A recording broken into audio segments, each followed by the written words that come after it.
Hey there. Welcome to Teaching for Life. And if you've been here before, welcome back. I'm Sarah, and I'm a professor of teacher education who made the transition from junior high English teacher to university professor. And on my channel, we discuss all the ways of being an educator, from teaching ideas to professional learning, to publishing, to what to wear, and my favorite, well-being, or how to keep on teaching when things get tough. I focus on the entire career, from preparing to be a teacher to retiring, which is coming up pretty soon. Or other words, you might want to call it the lifespan of teaching. So you can keep doing what you love in a new setting or new role if needed and as it serves you. And so I also post videos about documenting my life as a professor, still understanding this transition from being a classroom teacher to being a professor in a Research One university. So I'm sharing a day in the life or worries or joys. So if any of that sounds interesting to you, please like this video and subscribe. And that feels really weird saying, but it's important. So today we're diving into that's crucial for making a great impression, for being comfortable, for feeling confident, and most importantly, making sure that you are able to be present for the kind of learning that you need to do in a summer professional development. So you'll be inside with great air conditioning or terrible air conditioning. It's really important to look professional or polished as you like to be, so that you can stay cool and professional, and just so that clothing's action for you. I'll also be sharing some of my go-to outfits for my upcoming trip to Armenia, along with links in the notes. So just go ahead and sit back and let's get started here. So first and foremost, I want to tell you, this is kind of hard, is that during COVID, when we were self-isolating or quarantining, I just did like most people. I wore sports bras and big shirts and leggings, and eventually I got Birkenstocks for my feet because I was never wearing any shoes or socks. And so when we went back to learning in person, it got to be a challenge for me to put clothes on again. I know this sounds weird, but nothing in the closet looked like me. Nothing felt like me. And when I was getting dressed, I felt like I was putting on a costume. And I just started dreading going to school and going to the office to be in front of other people. It was very uncomfortable. And I think, you know, my energy was misdirected. Instead of thinking about teaching and thinking about I was worried about how I looked and how I felt. And I don't know where that was all coming from, but it just was, and it was there.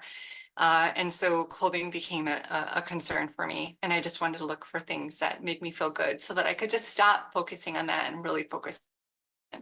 I'm sure there's some trauma there. I'm sure there's some history, and we'll unpack that together in maybe other videos. So if you want to hear more, you can just comment. A couple of the things that I wanted to think about are the clothing that would make me feel comfortable and be appropriate and not worry about fitting in. And so I did a lot of searching, a lot of reading, and I want to share with you what I found out. So here we go. So dressing professionally comes with a lot of, I guess, strife and connotation. You know, what is a professional? It's really difficult for teachers. There's a lot of tension around jeans on Fridays or being too casual as a teacher, and you're going to have your own feelings about this, so please share it. But I think, like, when it comes to dressing professionally, this means different things for different people. I like to get dressed when I was teaching junior high in the morning, wear dresses mostly, or loose pants, because it felt like I was preparing to be a teacher and I was making this transition to turning myself over to the students, and I was ready to go. But I also was really proud of my profession, proud of my work. And I was trained. We're all trained. We spent a ton of money and time training to be a teacher. And so in my mind, that's why I dressed in dresses a lot of the time. But you wear what is comfortable for you. And for me, also, the dresses were really, just side note, I'm 5'11", so dresses are also a little bit better, because if I get a maxi dress, it's probably a midi dress for most people. And finding clothes like pants that are long enough that I'm also kind of like long-waisted, that was always difficult for me too. It was too short or it kind of rode up. So pants good fit for me, which is another reason why I always went for dresses when I was teaching. And there's this other question about what's appropriate as a teacher, especially when we're talking about summer professional development and, people show up in flip-flops and jean shorts and t-shirts. And I think that's part of the culture of your school.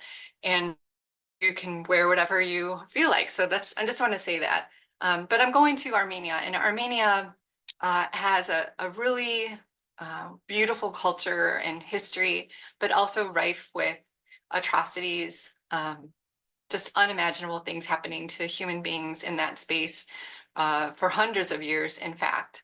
And also this is a workshop related to genocide education. And so I want to also make sure that I'm dressed professionally for the topics and the presenters and the families of survivors that come to speak. And we'll also be going to museums and universities and historic spaces.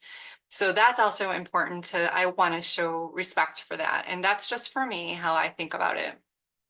And then also 90 degrees or 100 degrees. So what does professionally look like when you're sweating all the time? Well, I guess there's no way around that, but I want to think about what I can wear and be sweaty and still look kind of professional, and again, not be self-conscious. So all of this approach different things in different places for different people. And so I just want to kind of talk through, sort of what that is for me. The key though is that you're feeling confident, prepared, and so your is not a distraction. So the kind of learning that, okay, so the first thing is I want to think about when there's an outdoor session that you're wearing light, breathable fabrics like cotton or linen. And of course, sometimes that's harder to come by for it to be. I find that a lot of the dresses and things that I have bought to take on my trip are polyester, which is not really breathable, but it's also more affordable and has nice patterns and things like that. So I'm going to see how that works, but I'm bringing a combination of linen and cotton and of course some polyester because that's what a lot of the more affordable fabrics are made in. And I also want to think about bringing a lightweight cardigan. I am not a blazer person, but you can bring a blazer if that's what you want. And definitely a couple scarves. So I'm going to show you a couple scarves that I'm going to bring because I feel it's easy to put into a bag and then just throw on and like rearrange as you need to. And of course, sometimes you'll be going into museums or churches and you don't have to, but some women will want to cover their heads. So I would say that's another reason why I like kind of longer pants or longer dresses, and to bring a scarf rather than like a cardigan or a blazer for that reason. I'll show you some of those pictures at the end. The second thing is, thinking about the extent of casual. So a sleeveless blouse or a short sleeve button-down shirt with lightweight looking pants, chinos, ankle length trousers, any of that is good. I'm trying like more of a palazzo style. I think like I used to wear skinny jeans a lot. And that was the thing, like, and I found it took me a while to get into the skinny jeans. And then once I did, I loved them because I felt like leggings. But now it seems like there's a trend for like wider leg pants. And I have found like the palazzo pant is comfortable. So maybe that's something that you're going to like. And I'm going to show you some pictures of that too. So then there's this thing about, okay, hats and sunglasses. So for me, that I'm a head sweater. I don't know if you are too, but I'm a head sweater. So I wear a hat, it just makes my hair all sweaty. And then I don't want to take my hat off when we get indoors. And I don't, again, self-conscious, this is just how I am. So I'm going to bring some sunscreen, and I'm probably not going to wear a hat. I will bring one just in case, one that's like foldable and smushable. And for sunglasses, I have noticed that since I've been working more and more on the computer after leaving junior high and moving into higher ed, I'm spending a lot more time writing on the computer. My eyes are getting worse. I still don't need reading glasses, which is kind of strange. Just side note, like about 25 years ago, I got LASIK surgery on my eyes because my vision was terrible and I was mostly, I was visually impaired. And so I had a lot of corrective lenses and corrective glasses, and it was really just difficult to be athletic. I was a beach back then. So I got LASIK, and that was life-changing for me. But here I am 25 years later, and my vision is kind of reverting back to the way that it was before. And I think that's just part of LASIK. So I've gotten prescription sunglasses, and that's what I'm going to bring with me. So I'm going to bring those sunglasses and maybe a backup pair that's from the dollar store just in case those break. So I have a backup. Okay, so hat, sunglasses, loose casual clothing. And then I'm thinking about a versatile dress. So I'm going to show you a few dresses coming up. And the key here is that, you know, the difficult thing for me is like, I don't want them to look like I'm going on my Mexico vacations, which I love. However, I want to be able to wear the dresses that I buy in multiple places. So I'm going to look for a versatile dress or a few dresses I'm going to show you that look professional, and I can put a shawl on or I can put a on, and they're longer. And that if I'm going on a more vacation-y trip, or if we're having a more casual afternoon, it still works. And so again, a breathable fabric, a modest neckline. Some are a little bit lower than others, but they're mostly like V-necks, and they cover my shoulders just about here or a little bit lower. And I can transition from an indoor workshop with a lecture in the museum and then go out to do some walking in the town square or something like that. So I want to be able to have outfits that look appropriate in both places. And the other thing is that I'm going to, again, Armenia is technically kind of situated in Asia and Europe. It has a lot of European history. It's not in the European Union, but it has, and it was from the former Soviet Union. So there are a lot of people who speak Russian and speak Armenian, and there's Russian influences and Armenian influences, but lots of European influences too. And so I want to have a style that feels a little bit more European because I don't want to stand out too much. And just side note, I saw this video on Instagram about Italy, just total side note here. And they were just critiquing Americans for their baseball hats and backpacks. And so I have a great backpack and I'm bringing it, but I also have a over-the-shoulder bag that I'm going to show you too, because I feel like that over-the-shoulder bag will be just a little bit for me than the backpack. And again, the backpack can make me sweaty if it's like, you know, like my back where I'm sweating and then it's not breathing.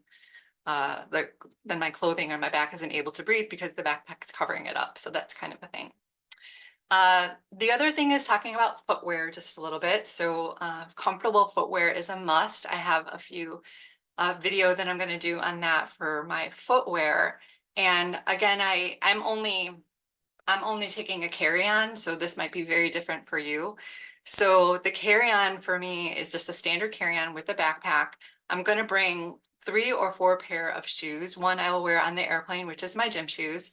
And then I'm going to bring my dance clothes, which are very professional, and I've walked miles. I had a professional development fellowship in DC a couple weeks ago, and our hotel was about a half from the university, George Washington University, and we walked that a couple times a day, and I did it in my dance clothes with no blisters over 3 or 4 days. So, and then I have another pair of Taos and Timberlands, which I'll show you, which are really great. And I've been practicing walking in my, and also to see how they feel on my feet after walking a couple miles, and so far no blisters with that either. I bring my flip-flops because they're super small and I can smush them in case my feet ever need a break, and also just for walking around the hotel room if I need that too. Okay, so I've talked to you a little bit about the dresses and the shoes and just like how I feel about dressing in general. So there's there. In the next segment, I'm going to show you me talking through a couple of the outfits that I got that I'm going to bring to Armenia. And I'd love for you to share if you like any of those or if you have questions. I'll try to put the links details below. So if you have found this video helpful, give it a thumbs up and subscribe for more tips on education and professional development. Questions about the outfits you're about to see, drop a comment and in below. Yeah, right there. And I'll see you next time. Actually, I'm going to come back at the end and say something, but so let's take a look at these coming up. And I hope that you like them. And I'm a little on, but I thought maybe it would help.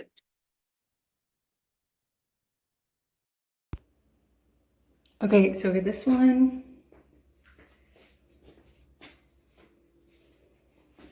fits pretty good. It's professional, flowing, it's super light. Has little buttons, feels pretty good.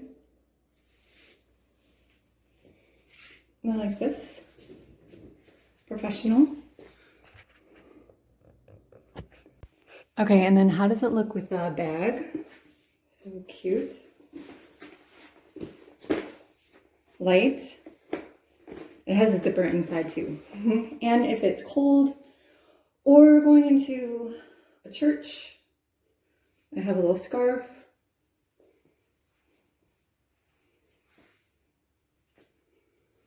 Or if it's cold,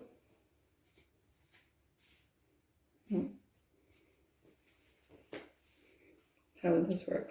Yeah, just like a little blanket. Okay. All right, so here's another one. This covers my shoulders. So I like that. I had to add a belt for a little shape. Longer sleeves. Looks a little bit more, it looks professional, I think. And it's super slim, skinny, light. But it does make a little noise. So I don't know if it's kind of the fabric. It's pretty generic fabric, but it's light. So I kind of like that. Also, if it's cold, I can put on a shawl. If there's air conditioning, I don't know. Sometimes there is, sometimes there isn't. You want to stay comfortable there. Okay. Okay, here's another one. Sleeveless. I have like just a sports bra underneath. It's super thin, cute pattern. I got some of my school colors in here. That's why I got this color. And pretty long. So covers almost all the way to my ankles. So I like that for professional and for just being out in professional ways and moving from sort of workshop time to then going out for excursions. Also, of course, I have a shawl if I need, if it's cold. You know, it doesn't match great, but I think it's okay. Just one color. But it looks good, I think. Pretty professional.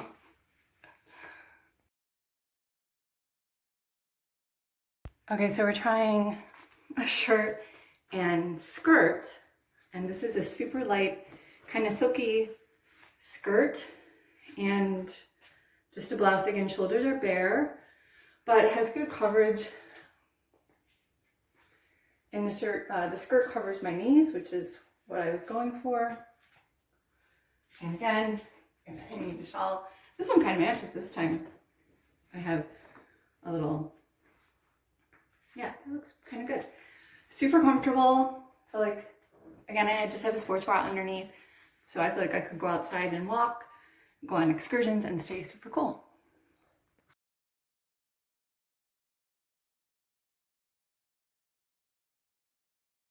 Okay, so this one comes with, the linen pants comes with a vest, which is kind of trendy right now.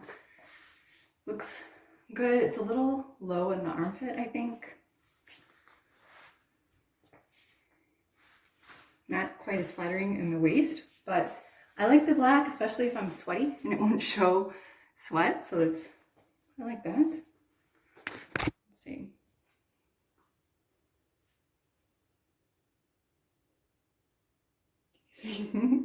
Okay. All right, so some pants here.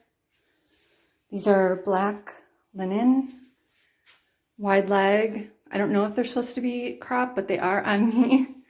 And I just have the same shirt that I was wearing before. So it's pretty comfortable and it's a little tight on my waist. And also I don't know if this is going to shrink. So I'm not sure if I'm going to keep these because I feel like if they shrink at all, they'll be too small for me. But I like them. Good.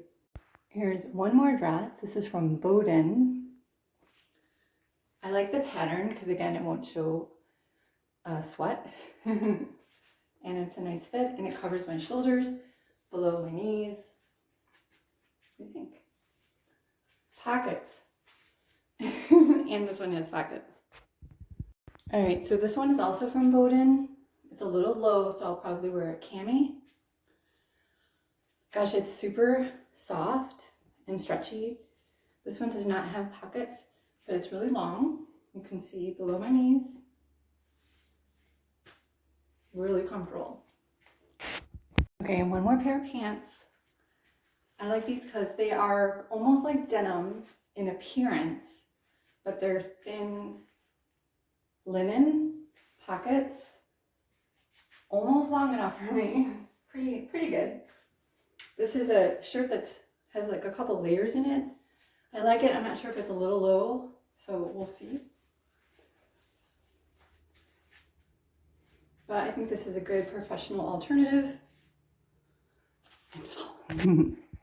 Okay, same blue pants, which could also be with the black pants. Yellow top. A little bit more shoulder exposure. Super thin.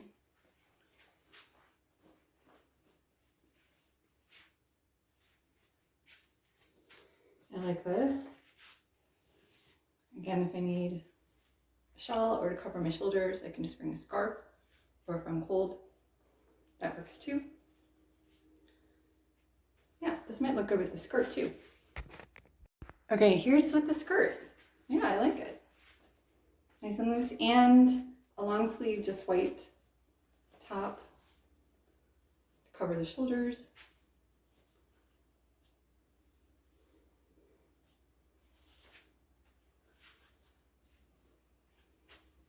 Sunburn, any of those things.